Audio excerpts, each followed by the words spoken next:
Olá, seja muito bem-vindo. Sou o professor Gilmar Lopes, administrador de empresa e CEO na GSP Consultoria, especialista em segurança privada, mestrando em educação, professor universitário e perito judicial em segurança do trabalho, segurança pública e privada, documentoscopia e grafoscopia. Hoje vamos falar sobre um marco histórico para o nosso setor, o Estatuto da Segurança Privada. Lei número 14.967, de 09 de setembro de 2024. Esta é a maior atualização desde a antiga Lei 7.102 de 1983 e eu vou te explicar tudo o que muda na prática em cada ponto. O Estatuto foi criado após anos de tramitação, de 2009 até 2024, passando por reformas e discussões no Congresso. Hoje, ele traz soluções concretas para a segurança privada e combate à clandestinidade. A construção do setor da segurança privada pode ser comparada à construção de uma casa. Assim como não se começa uma casa pelo telhado, o segmento também precisava de ferramentas adequadas desde o início. Era necessário começar pela fundação sólida, erguer um bom alicerce e seguir com estrutura firme até chegar à cobertura, à pintura e ao acabamento. Cada etapa é essencial, e foi justamente isso que a nova legislação veio trazer: os instrumentos certos para estruturar, fortalecer e finalizar de forma profissional e segura todo o setor da segurança privada. Vamos falar agora sobre a segurança clandestina no Brasil. A atuação dessa prática irregular sempre foi imensa, espalhada por todo o país, presente em prefeituras, órgãos públicos e também em estabelecimentos privados. Durante anos, enfrentamos um sério problema de divergência entre o Judiciário e a Polícia Federal. O Judiciário, na minha visão, mantinha um entendimento equivocado. Acreditava que a segurança desarmada não era de responsabilidade da Polícia Federal. Mesmo com normas e portarias já criadas, esse entendimento persistia por falta de um embasamento jurídico claro na antiga Lei 7.102 de 1983. Isso gerava um impasse entre o entendimento jurídico e a atuação da PF. A Polícia Federal, por sua vez, fazia o seu trabalho. Ia até os locais onde atuavam serviços clandestinos, realizava autuações e determinava o encerramento imediato das atividades. No entanto, não havia respaldo legal para aplicar penalidades mais severas, como o cancelamento do CNAE ou do CNPJ da empresa irregular. Era possível apenas encerrar a atividade naquele momento. E o que acontecia? O clandestino simplesmente parava e pouco tempo depois abria outra empresa, ou continuava prestando o serviço até mesmo sem CNPJ. A Polícia Federal até possuía algum respaldo para enquadrar essas pessoas no crime de desobediência. Mas essa penalidade era difícil de ser aplicada, principalmente porque os envolvidos mudavam de identidade, de pessoas ou de empresa, dificultando qualquer responsabilização efetiva. A realidade era clara: a segurança clandestina continuava, se multiplicava e colocava em risco vidas em todo o território nacional. Para entender melhor o contexto jurídico que envolve o combate à segurança clandestina, é fundamental compreender o que é o crime de desobediência. O crime de desobediência ocorre quando uma pessoa se recusa a cumprir uma ordem legal de uma autoridade ou de um funcionário público. Essa infração está prevista no artigo 330 do Código Penal. A penalidade para esse crime é de detenção, com duração de 15 dias a 6 meses, além da aplicação de multa. Mas atenção, nem toda recusa é considerada crime. Para que o crime de desobediência se configure, alguns requisitos precisam estar presentes. Primeiro, a ordem deve ser legal, ou seja, deve estar dentro dos limites da lei e ser emitida por uma autoridade competente. Segundo, é necessário que exista a intencionalidade. O agente deve, de forma consciente, recusar-se a cumprir a ordem. Terceiro, essa ordem não pode já estar sujeita a sanções de natureza administrativa, civil ou processual. Caso contrário, a infração deixa de ser penal e passa a ser resolvida por outros meios legais. Além disso, trata-se de um crime doloso. Isso significa que o agente precisa ter conhecimento de que a ordem é legal e que a autoridade tem competência para emiti-la. O problema enfrentado por muitos agentes da lei, especialmente no contexto da antiga legislação da segurança privada, é que muitas vezes o infrator alegava desconhecimento da legalidade da ordem e com a falta de um respaldo jurídico claro, como o que temos hoje com a nova lei, a desobediência acabava não sendo efetivamente punida. Essa lacuna enfraquecia a fiscalização e permitia que os serviços clandestinos continuassem a operar, mesmo após autuações. Por muito tempo, a falta de amparo jurídico na antiga legislação da segurança privada dificultava a atuação das autoridades. Na prática, muitos agentes da lei simplesmente não sabiam como agir, porque não havia clareza legal sobre o que era ou não permitido. Por exemplo, se um vigilante clandestino fosse flagrado, mas estivesse desarmado, não havia um artigo específico que permitisse a sua responsabilização como segurança clandestina. Só se estivesse armado, a tipificação poderia ser feita com base em outros dispositivos. Isso gerava uma enorme brecha legal, por mais que a atuação clandestina fosse evidente. E o resultado era trágico. Grandes e pequenas empresas clandestinas seguiam operando livremente em todo o país, colocando a vida das pessoas em risco. A ausência de uma legislação clara dificultava a classificação das infrações. As autoridades não sabiam ao certo como enquadrar cada caso, e isso teve consequências gravíssimas. Vamos a 2 exemplos reais que marcaram o Brasil. O primeiro é o caso da Boate Kiss, em Santa Maria, no Rio Grande do Sul. Ali, 243 pessoas perderam a vida. A empresa contratada para a segurança era clandestina. Eles não tinham um plano de evacuação, não foram treinados para lidar com emergências. E quando o incêndio começou, impediram que as pessoas saíssem, forçando-as a voltarem para os banheiros, o que aumentou ainda mais o número de mortos. O segundo exemplo foi a morte ocorrida dentro de uma unidade do Carrefour. O caso teve repercussão nacional e, mais uma vez, o responsável era um segurança clandestino. Uma vida foi tirada por alguém que nem sequer deveria estar ali. Essas tragédias escancararam a urgência de uma nova legislação. A falta de clareza, de tipificação adequada e de fiscalização efetiva permitia que a clandestinidade continuasse, com consequências fatais. A nova lei veio justamente para mudar esse cenário. Vamos falar agora sobre as mudanças que vieram com o Estatuto da Segurança Privada. Antes da nova lei, a Polícia Federal enfrentava sérias limitações. Quando encontrava eventos irregulares ou contratações indevidas, tudo o que podia fazer era notificar prefeitos, organizadores de eventos e contratantes, pedindo que evitassem contratar empresas sem autorização. Mas não havia instrumentos legais eficazes para aplicar penalidades ou impedir a continuidade das atividades. A atuação da PF era, em muitos casos, meramente orientativa. Com a nova lei, tudo mudou. O Estatuto da Segurança Privada trouxe o respaldo jurídico necessário para transformar a atuação da fiscalização. E vamos explorar isso com mais profundidade ao longo do vídeo. Mas o ponto principal já podemos destacar agora. Segurança clandestina causa mortes.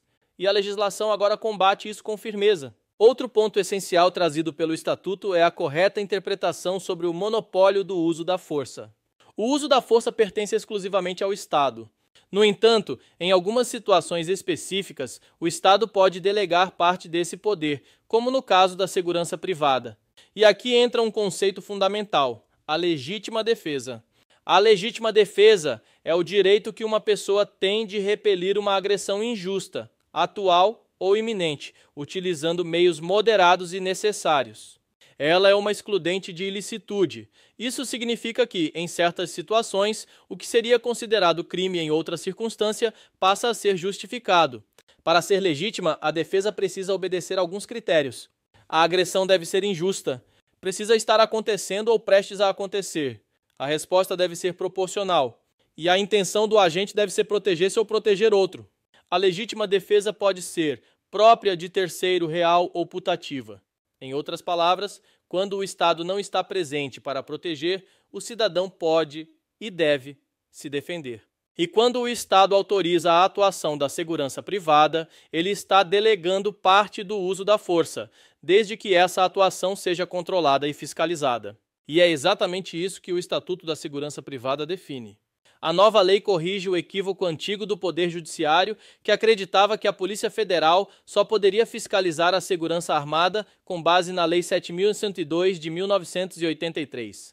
Mas esse entendimento estava errado, porque o uso da força não se limita ao uso de arma de fogo. A força pode se manifestar de várias maneiras, e a arma é apenas o último recurso dentro da escala de força. Por isso, quando se utiliza a força institucionalmente, é necessário ter regulamentação, limites e mecanismos de controle.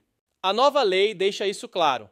O monopólio do uso da força é do Estado, que pode estender isso à segurança privada, mas com normas, requisitos e fiscalização rigorosa. O artigo 2º do Estatuto é quem traz essa definição, e em breve vamos analisar esse dispositivo com mais detalhes. Agora vamos entender como a nova lei define, de forma clara e objetiva, quem pode prestar serviços de segurança privada no Brasil. O artigo 2º do Estatuto da Segurança Privada estabelece que os serviços de segurança só podem ser prestados por duas categorias. Primeiro, por pessoas jurídicas especializadas, ou seja, empresas autorizadas pela Polícia Federal para atuar profissionalmente no setor. Segundo, por empresas e condomínios edilícios que possuem serviços orgânicos de segurança privada, ou seja, segurança própria, desde que em proveito exclusivo da própria organização. Em ambos os casos, a atuação pode ocorrer com ou sem a utilização de armas de fogo. Mas atenção! O uso de profissionais habilitados, tecnologias adequadas e equipamentos de uso permitido é obrigatório. E a lei é muito clara em um ponto essencial. É terminantemente proibido prestar serviços de segurança privada por meio de cooperativas ou de forma autônoma. Esse modelo, que antes era uma brecha explorada por clandestinos, agora está completamente vedado. Vamos destacar os 4 pilares que essa parte da lei consolida.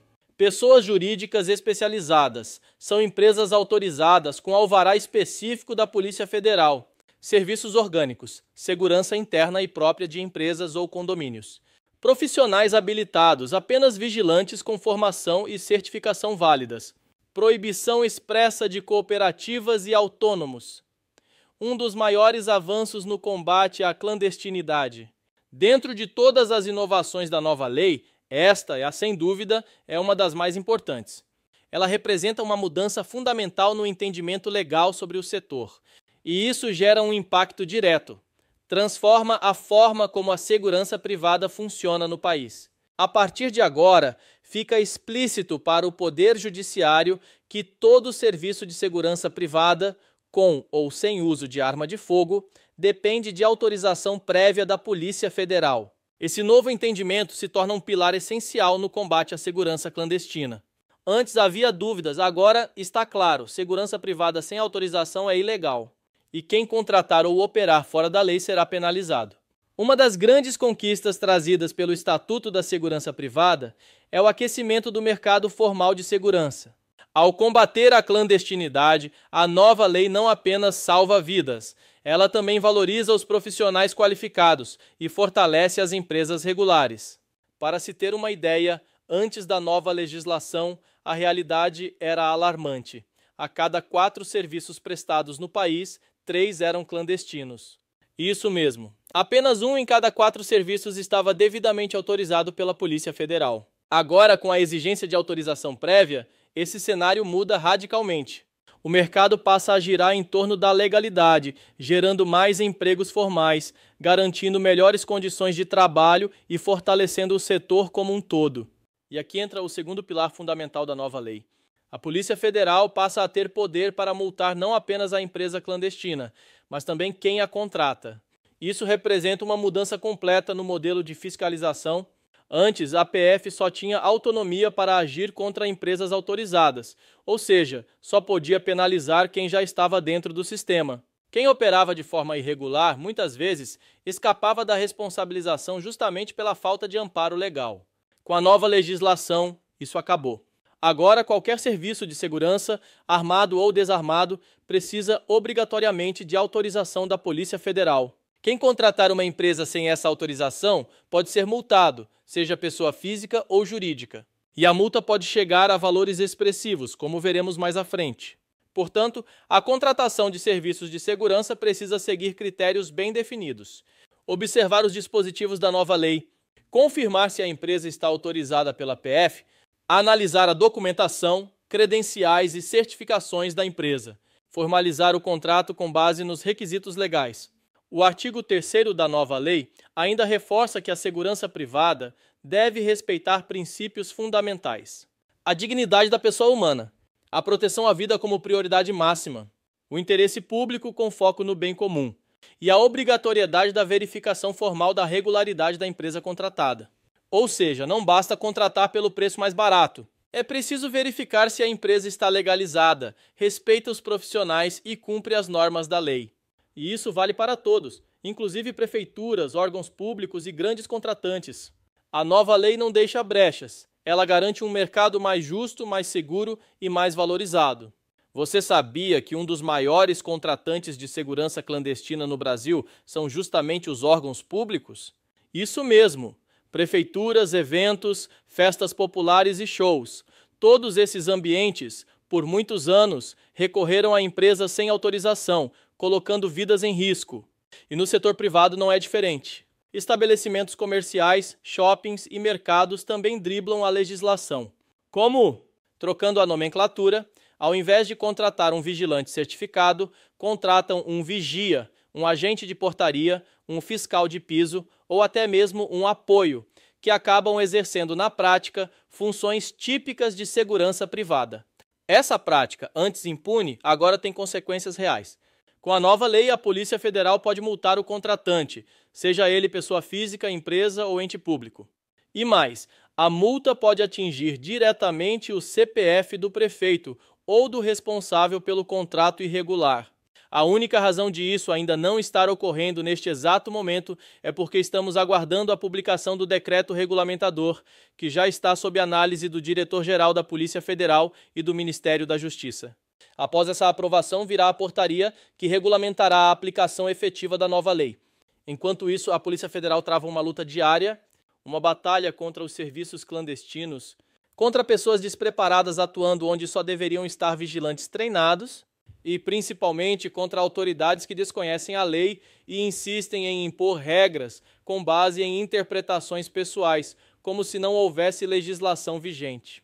Isso é grave e pode configurar, inclusive, improbidade administrativa, ou seja, ato ilegal e desonesto que fere os princípios da administração pública.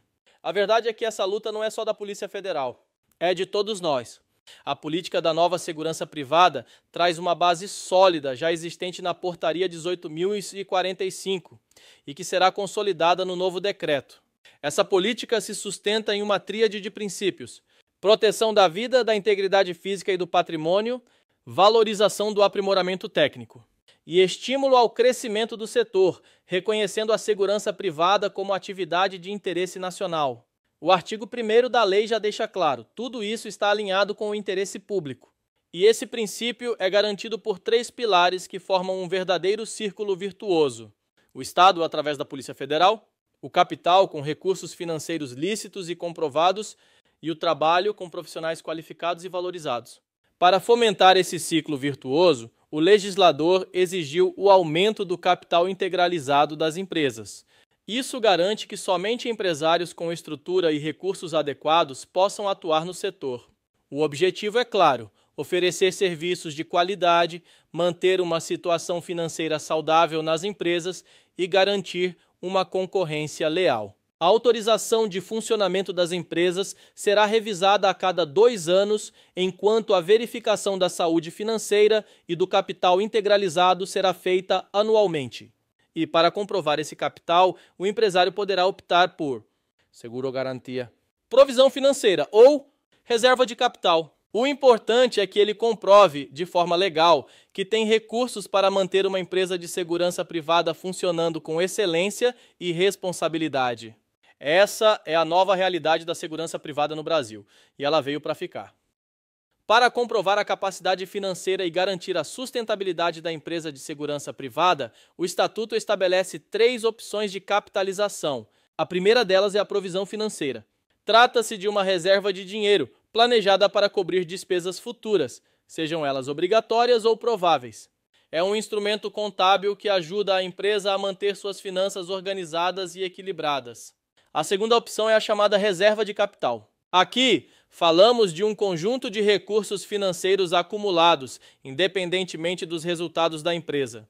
Ela integra o patrimônio líquido e é composta por contribuições de sócios, acionistas ou terceiros. Já a terceira opção é o seguro-garantia, um tipo de seguro que assegura o cumprimento de obrigações contratuais. Pode ser utilizado em contratos públicos ou privados, em licitações, processos judiciais e outras demandas. Com qualquer uma dessas três alternativas, o empresário precisa demonstrar de forma contínua que tem recursos legítimos e suficientes para manter sua empresa de segurança funcionando com qualidade. E por que isso é tão importante? Porque só com a estrutura financeira adequada é possível garantir a remuneração justa de todos os profissionais envolvidos. O Estatuto da Segurança Privada prevê uma mudança de paradigma no setor. Ele exige que o Estado e os empresários, ao contratar serviços, paguem valores justos aos prestadores. Isso permite que os profissionais da segurança privada recebam salários dignos, entreguem serviços de qualidade e possam, assim, sustentar suas famílias com dignidade.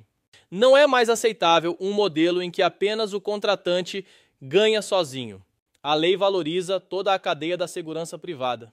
E a adequação às novas regras deve envolver todos. O poder público, aos empresários e à sociedade como um todo. O objetivo maior é salvar vidas. E isso só acontece com responsabilidade, legalidade e transparência.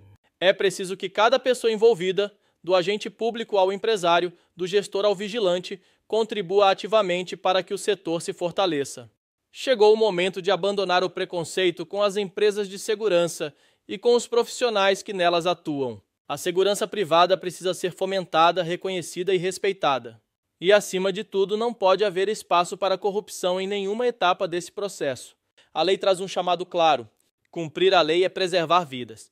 É fomentar o setor de forma horizontal e não vertical, com equilíbrio entre Estado, empresários e trabalhadores. E com isso, o setor passa a assumir novos paradigmas. A segurança não está mais limitada a ambientes fechados. Saímos do intramuros para o extramuros. A segurança está nas ruas, nos eventos, no convívio popular. Exemplo claro disso é o carnaval. Aqueles profissionais que seguram as cordas nas laterais da pipoca podem ser vigilantes legalmente habilitados. Ou imagine uma balsa transportando valores. É necessário aplicar a segurança conforme a natureza do bem e do risco. Dependendo do caso, será necessário vigilante patrimonial, escolta armada ou até mesmo transporte de valores. A nova lei permite essa leitura estratégica e moderna da segurança. Um modelo que respeita as particularidades de cada situação e que valoriza o profissional de segurança privada como parte essencial da proteção da sociedade. A nova legislação trouxe também avanços importantes no que se refere à formação e aplicação da segurança privada em diferentes contextos. Vamos começar pelo transporte aquático. Se colocarmos um vigilante embarcado numa balsa, estamos diante de um caso de segurança patrimonial. Agora, se colocarmos 2 vigilantes num barco de apoio que acompanha a balsa, estamos falando de escolta armada. E se essa embarcação for blindada, com chapas de aço tiver 4 vigilantes, cada um em uma escotilha, aí sim caracterizamos transporte de valores. O mesmo vale para vigilantes embarcados em ônibus intermunicipais, linhas escolares ou no perímetro de presídios. São aplicações reais que mostram o quanto o setor está se expandindo e a lei acompanha essa realidade. Outro avanço importante foi a quebra do antigo paradigma do serviço somente intramuros. Agora temos segurança extramuros, nas ruas, nos eventos, nos espaços públicos. E mais, todos os prefeitos do Brasil serão notificados pela Polícia Federal sobre como devem contratar serviços de segurança. Quem descumprir será responsabilizado, inclusive com penalização no CPF do gestor ou do promotor do evento. E quando falamos em operações mais delicadas, como aquelas que envolvem riscos elevados, temos uma regulamentação especial. A nova lei permite o uso de armas de fogo de uso restrito, mas somente em caráter excepcional e com autorização expressa da Polícia Federal. O artigo 11 define que é vedado o uso desses produtos controlados, salvo nos casos específicos que serão regulamentados por decreto. E o texto já está pronto. Compete exclusivamente à Polícia Federal autorizar em caráter excepcional a aquisição e o uso de outras armas de fogo e respectivas munições, de uso permitido ou restrito, consideradas as características estratégicas da atividade ou sua relevância para o interesse nacional. Agora vamos falar de outro ponto fundamental: o capital social exigido para as empresas de segurança. A nova lei não quer amadores e aventureiros no setor. Por isso, estabeleceu um valor mínimo de capital integralizado, proporcional ao tipo de serviço prestado. Para a segurança desarmada, R$ 182.500. Para a segurança armada, R$ 730.000. Para atividades adicionais, como escolta armada ou segurança pessoal, mais R$ 146.000 por atividade. Para transporte de valores, R$ 2.920.020. Esses valores têm um propósito: garantir que a empresa tenha a estrutura financeira para operar com responsabilidade. E o empresário que deseja crescer precisa estar preparado e aberto a mudanças. Se quiser abrir filiais, o capital exigido dobra proporcionalmente a cada filial e atividade. Para quem já está no mercado, a lei prevê um prazo de 3 anos para se adequar, mas é recomendável que isso seja feito gradualmente a cada ano, ainda dentro do prazo e com planejamento, principalmente para não travar o processo de renovação da autorização de funcionamento junto ao sistema GESP, que não permite 2 processos que envolva alteração de atos constitutivos e revisão de autorização de funcionamento simultâneos. E se o empresário decidir encerrar atividades armadas, ele pode vender os equipamentos, como armas, munições, coletes, e solicitar autorização para atuar apenas com segurança desarmada. Mas não se esqueça, a venda ocorre sempre para uma empresa autorizada pela PF e que tenha a autorização de compra. Caso contrário, só entregando para a Polícia Federal fazer o arrecadamento e após 90 dias, se não vendidas, vai para a destruição no Exército Brasileiro. O recado é claro, a segurança privada agora é para quem está preparado. O mesmo vale para as empresas de monitoramento eletrônico. Elas devem comprovar um capital mínimo de R$ 146.000. Já as escolas de formação de vigilantes precisam comprovar R$ 192.000 de capital integralizado. Essas escolas serão responsáveis pela formação básica, aperfeiçoamento em áreas específicas e atualização periódica dos profissionais. Tudo isso fortalece a profissionalização do setor e contribui para um mercado mais estruturado, confiável e valorizado. Quem já estiver no setor antes da nova lei e resistir à adequação, chegará um momento que correrão risco de perder sua autorização de funcionamento, além de sofrer penalidade. Lembrando que 5 penalidades no prazo de 12 meses, a Polícia Federal abre o processo de cancelamento da empresa. Já existem muitas empresas sendo canceladas neste Brasil por este motivo. A nova legislação também traz diretrizes claras sobre a renovação das autorizações de funcionamento das empresas que atuam no setor da segurança privada. As empresas de segurança privada e as escolas de formação de vigilantes deverão renovar sua autorização a cada 2 anos. Já no caso das empresas de monitoramento de sistemas eletrônicos de segurança, a renovação será feita a cada 5 anos. E há uma novidade: o serviço de monitoramento remoto, sem atuação externa, pode ser prestado em mais de uma unidade da federação, desde que a empresa seja autorizada pela Polícia Federal. Outro ponto importante está nos requisitos de idade mínima para os sócios e responsáveis legais dessas empresas. Para empresas de segurança privada e escolas de formação, o responsável deverá ter pelo menos 25 anos de idade. Já para empresas de monitoramento eletrônico, a idade mínima exigida é de 21 anos. Isso garante um mínimo de maturidade e responsabilidade à frente de negócios que lidam com a proteção de vidas e patrimônios. E falando em qualificação e valorização dos profissionais, a nova lei também traz mudanças importantes na terminologia dos cursos e capacitações. A palavra extensão dá lugar ao termo aperfeiçoamento. A reciclagem agora é chamada de atualização. Pode parecer apenas uma mudança de nome, mas não é. Isso representa uma nova visão sobre o profissional da segurança privada. Ele não apenas mantém uma certificação, ele se atualiza, se aprimora, evolui continuamente. Um vigilante hoje não faz mais uma simples reciclagem. Ele passa por um processo de aperfeiçoamento técnico e atualização de conhecimento, ganhando mais dignidade, reconhecimento e valorização. E é nesse contexto de profissionalização que a nova lei apresenta uma figura estratégica: o gestor de segurança privada, um profissional que será responsável pela análise de riscos, elaboração de planos, auditorias e gerenciamento técnico das operações. Um perfil que vamos detalhar melhor nas próximas cenas. Vamos falar agora de uma das grandes inovações trazidas pela Lei nº 14.967 de 2024, a criação e regulamentação da figura do gestor de segurança privada. O gestor de segurança poderá ser contratado tanto no regime CLT quanto de forma autônoma. Mas, independentemente da forma de contratação, esse profissional precisa ser altamente qualificado. Trata-se de um profissional de nível superior, especializado e devidamente registrado na Polícia Federal. Suas atribuições são estratégicas e abrangem diferentes dimensões da segurança: análise de riscos, definição e integração de recursos físicos, humanos, técnicos e organizacionais, elaboração e implementação de projetos de segurança, sindicâncias internas e gerenciamento de riscos em operações de transporte de numerário, bens e valores. O gestor será controlado e fiscalizado diretamente pela Polícia Federal, sempre que atuar em empresas prestadoras de serviço de segurança privada, empresas ou condomínios com serviços orgânicos de segurança, instituições financeiras, inclusive cooperativas de crédito. E atenção! Para atuar com gerenciamento de risco, a nova lei determina que será obrigatória a presença de 2 gestores registrados. Agora vamos aos critérios de registro e qualificação profissional.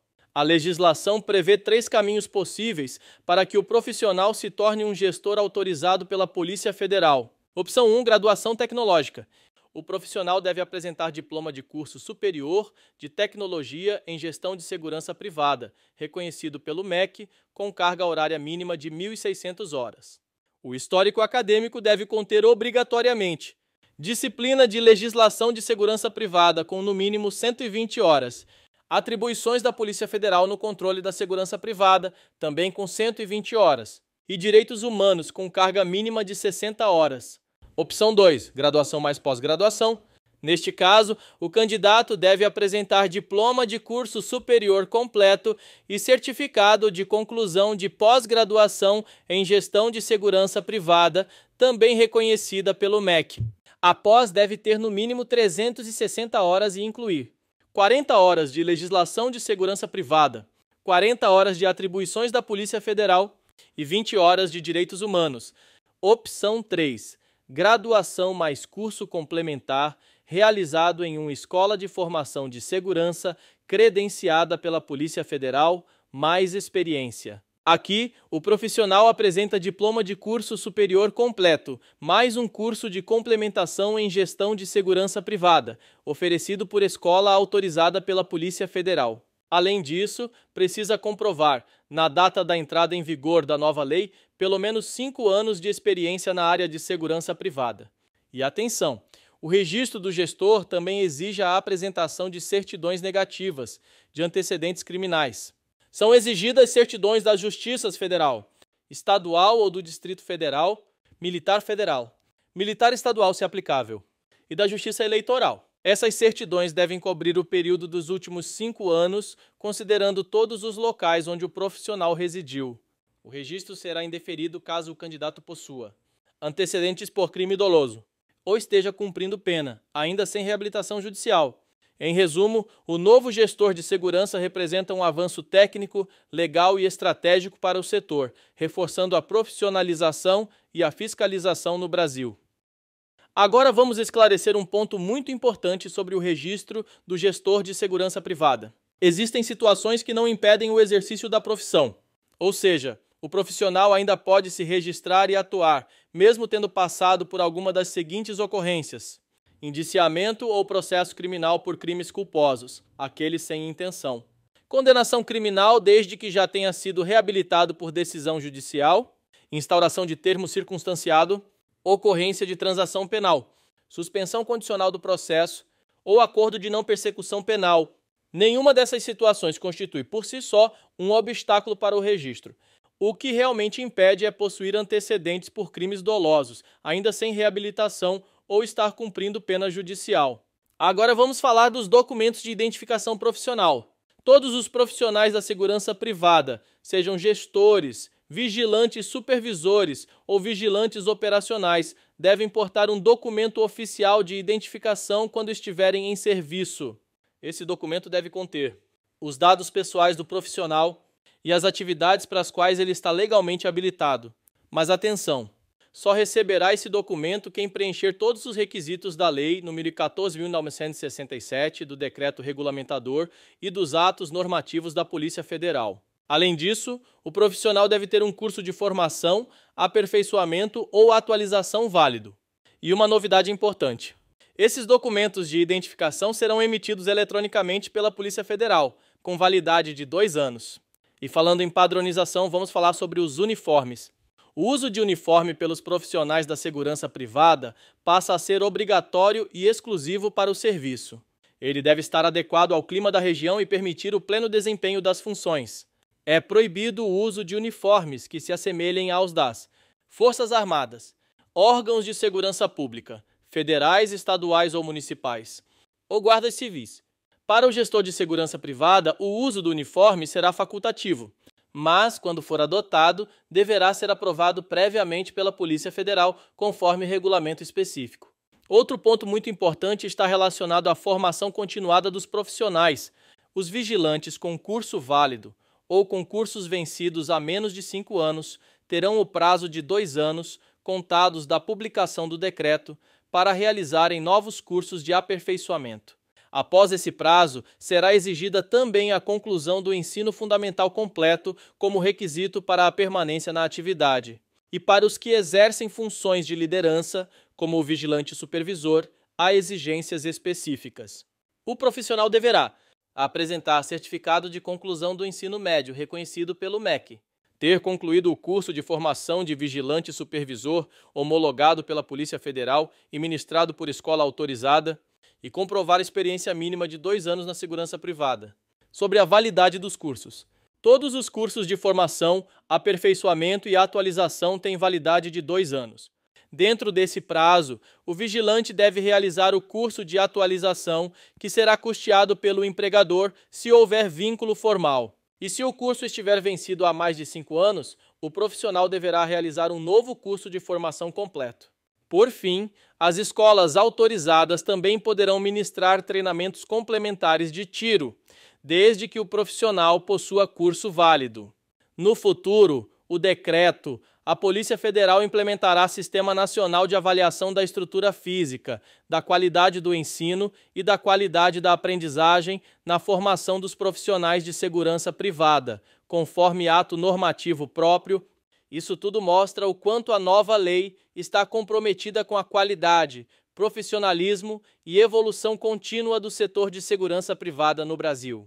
Chegamos a um ponto essencial do novo estatuto: os treinamentos complementares e cursos de capacitação.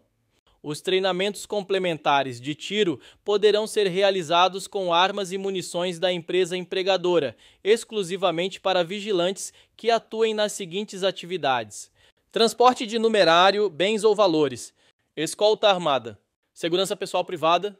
Todos os cursos previstos na nova lei terão seus planos de curso, conteúdos programáticos e carga horária definidos por ato normativo da Polícia Federal. A PF também poderá instituir novos cursos, conforme as demandas do setor, sempre com estrutura pedagógica clara e detalhada. Na área da segurança eletrônica, os cursos oficiais contemplam formação e atualização de supervisor de monitoramento, formação e atualização de técnico externo de sistema eletrônico, formação e atualização de operador de sistema eletrônico de segurança. São cursos técnicos fundamentais para elevar o padrão de serviço das empresas de monitoramento. E para combater a clandestinidade, a Polícia Federal adotou uma medida decisiva. Todas as juntas comerciais foram notificadas. Agora, nenhuma empresa de segurança poderá ser registrada sem autorização da Polícia Federal, nem mesmo com CNAE ou nome semelhante. Antes, qualquer pessoa conseguia abrir um CNPJ com atividades de segurança, mesmo sem qualquer autorização. Inclusive, era comum o uso de nomes já registrados por empresas legalizadas. Isso acabou. O processo agora funciona assim: o interessado envia a minuta dos atos constitutivos para a Polícia Federal. A PF analisa o objeto social, nome, cláusulas e atividade. Somente após a aprovação, o contador poderá encaminhar o registro à junta comercial. As juntas, inclusive, se comprometeram a fiscalizar empresas já existentes que atuam sem autorização. E não para por aí. A nova lei também prevê a aplicação de multas pela Polícia Federal. A multa poderá ser aplicada tanto ao CNPJ quanto ao CPF do responsável. A multa máxima é de R$90 mil. Pessoas físicas na primeira infração poderão ser penalizadas com valores menores, mas, em caso de reincidência, a multa pode chegar ao teto. Empresas, prefeituras, organizadores de eventos, condomínios, todos precisam se enquadrar imediatamente. E com o decreto regulamentador, já em fase final de aprovação no Ministério da Justiça e na direção da Polícia Federal, essas penalidades serão aplicadas logo após a publicação oficial. E o que podemos esperar daqui para frente? Um futuro muito mais sólido e profissional para a segurança privada. O objetivo da Polícia Federal, das entidades de classe e da sociedade é claro: ter uma regulamentação moderna e eficaz, garantir que os profissionais estejam formados, atualizados e valorizados, que as empresas estejam estruturadas com capital, planejamento e responsabilidade, e, principalmente, promover o crescimento real do setor, com novas oportunidades e reconhecimento nacional. Com este novo tempo da segurança privada, todos saem ganhando. Obrigado por estar comigo até agora. E lembre-se, esse é só o começo de uma nova era. Quero te presentear. Já que você ficou comigo até o final, eu quero agradecer te dando um presente. Você comenta neste vídeo, gostei, e disponibilizarei uma apostila completa desta palestra. Me siga no Instagram, TX Passa Soria, e acompanhe as próximas atualizações. Até a próxima!